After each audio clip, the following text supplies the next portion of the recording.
ఒక సామాన్యుడు తప్పు చేస్తే అదే తప్పు రాజు కూడా చేస్తే వాడిని రాజు అనరు, చిల్లరుడు అంటారు. చిల్లరుడు అంటారు. ఉంది, మరోవైపు ఆయన తిడతా ఉన్నారు. అలాంటి సందర్భంలో ఆయన కూడా నోట్లో నుంచి 2-3 తిట్లేమన్నా తిట్టాడు. ఒక రియాక్షన్ గా జరిగింది. ఈయన ఏమంటున్నారంటే టీడీపీ శ్రేణుల నుంచి ఒక మహిళ అంబటి రాంబాబు గారిని తిట్టారంట. దానికి ప్రతిస్పందనగా, దానికి రియాక్షన్ గా అంబటి రాంబాబు గారు రాష్ట్ర ముఖ్యమంత్రిని లకారాలతో దూషించడం మొదలు పెట్టారంట.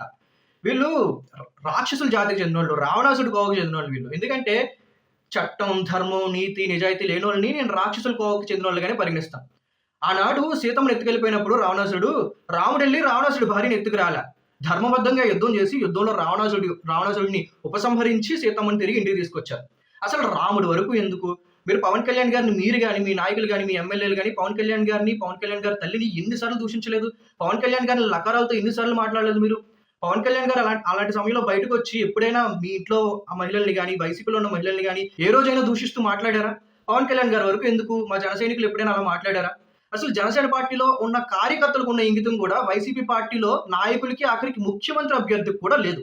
దేవాలయం లాంటి అసెంబ్లీలో చంద్రబాబు నాయుడు గారి గురించి నీచంగా మాట్లాడినప్పుడు, లోకేష్ గారి పుట్టుక గురించి మాట్లాడినప్పుడు, నారా భువనేశ్వర్ గారి మాతృత్వం గురించి అశ్లీలంగా మాట్లాడినప్పుడు చంద్రబాబు నాయుడు గారు బయటకు వచ్చి జగన్మోహన్ రెడ్డి గారి పుట్టుక గురించో, వైఎస్ఆర్ గారి పుట్టుక గురించో మాట్లాడలేదే. ధర్మబద్ధంగా ఎన్నికల్లో గెలిచి ముఖ్యమంత్రి పదవిలో కూర్చున్నారు. నాయకుడు అంటే అలా ఉండాలి. నాయకుడు బుద్ధిలో ఒక పవన్ కళ్యాణ్ గారి లాగా, చంద్రబాబు నాయుడు గారిలా ఉండాలి. అంబటి రాంబాబు గారు ఎవరు? ఒక మాజీ ఎమ్మెల్యే కదా, ఒక మాజీ మంత్రే కదా, టికెట్ ఇస్తే మళ్ళీ ఎమ్మెల్యేగా పోటీ చేస్తారు కదా. ఎమ్మెల్యేగా చేశారంటే ఒక పాలకుడనే కదా, ఒక నాయకుడే కదా. ఒక నాయకుడు అంటే ఒక రాజే కదా. రాజు బుద్ధులు ఇలా ఉంటాయా? ఒక సామాన్యుడు తప్పు చేస్తే అదే తప్పు రాజు కూడా చేస్తే వాడిని రాజు అనరు, చిల్లరుడు అంటారు.